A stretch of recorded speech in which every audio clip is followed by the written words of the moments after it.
개발 초기에 박정희 대통령 때 정부 주도하에 고속 성장을 할 수밖에 없었던 것은 돈이나 자본이나 그 인물이 전문가가 전부 정부에만 집중돼 있었습니다.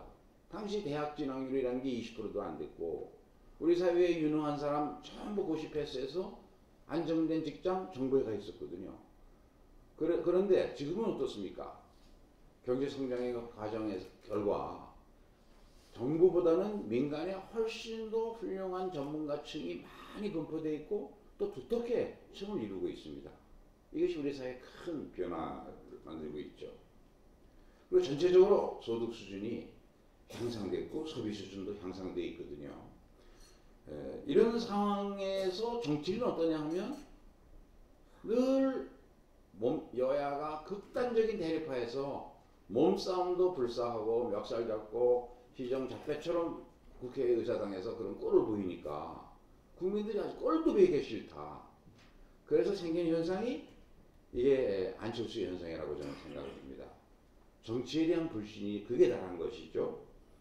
그러면 왜 이런 정치에 대한 불신이 생겼나? 이걸 어떻게 해결해야 되나 하는 과제로 저는 어떤 관행이나 인물이나 이런 것을 바꾸고 각성하고 이래가지고 될 문제가 아니다라고 생각합니다. 근본적으로 우리 정치의 모든 문제들의 출발은 개헌을 통해서 권력구조를 대통령 중심제에서 바꾸지 않으면 해결이 안 된다라고 생각합니다. 이제 대통령이 되는 게 이게 정치적으로 무조건 선이고 대통령이 되는데 방해가 되는 것은 무조건 악이다라는 정치 논리가 생길 수밖에 없는 것이죠.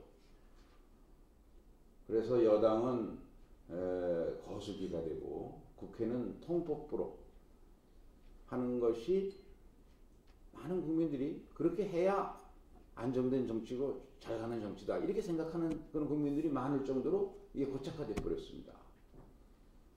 그러니까 소수 야당 입장에서는 무슨 문제든지 크게 일으켜서 싸움을 대판으로 크게 해서 신문에 뭐 나오고 이래야 그나마 자기 지지 세력들에게 우리의 존재 이유를 밝힐 수가 있고 그러니까 자꾸 극한투쟁이 만들어지는 겁니다. 대화와 타협을 통해서 이 갈등이나 문제들을 녹여서 국가발전의 에너지로 바꾸어내는 정치 본래의 영역은 발휘될 가능성이 없어지는 겁니다. 대통령이 미국하고 비교해보면 미국은 의회만이 입법권을 가지고 있습니다. 그런데 우리나라는 행정부가 중요 입법을 다 하지요. 그리고 예산 편성권이 미국은 의회에 있습니다. 정부에 없습니다. 편성 자체가. 그런데 우리나라는 정부가 편성하고 국회는 정치적 심사, 형식 신용만년의 심사를 한두 달 하고 말죠. 그 다음에 인사권이 결정적인 차이가 있습니다. 모든 인사권을 우리나라는 대통령이 독점적으로 인사하는데 미국은 상원의 동의를 받아야 되는 차이가 무려 1200개나 됩니다. 주한미국 대사 성킴 씨를 우리 대사로 임명하는데 미국 상원이 동의를 안 해줘서 6개월이 늦어지지 않았습니까? 이렇게 한 사람에게 너무 많은 권한이 집중되어 있는데 국민들의 의식 수준이나 교육 수준이 낮을 때에는 그래도 대통령이 잘 알아서 하겠지 하고 따라왔습니다. 그런데 지금은 어떻습니까? 국민들이 세상에 비밀이 없거든요. 언론은 또 굉장히 발달되고 정보가 어느 것도 숨기지 못하고 다 노출이 되니까 그런 사회에서 대통령이 너무 많은 권한을 행사하다 보니까 대통령 중에 대통령을 끝내고 행복하게 살고 있는 사람을 거의 찾아볼 수가 없습니다.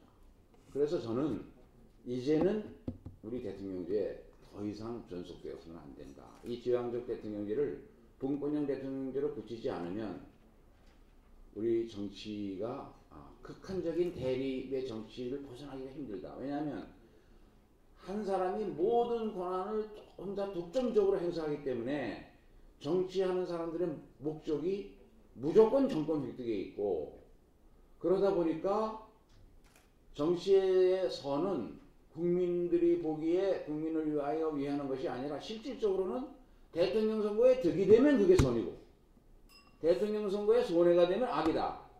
이런 실천 강령이 알게 모르게 여야에 팽배해 있는 이 정치 문화가 형성되어 버렸습니다. 정치권으로 그동안 역사하는 사람들이 있습니다.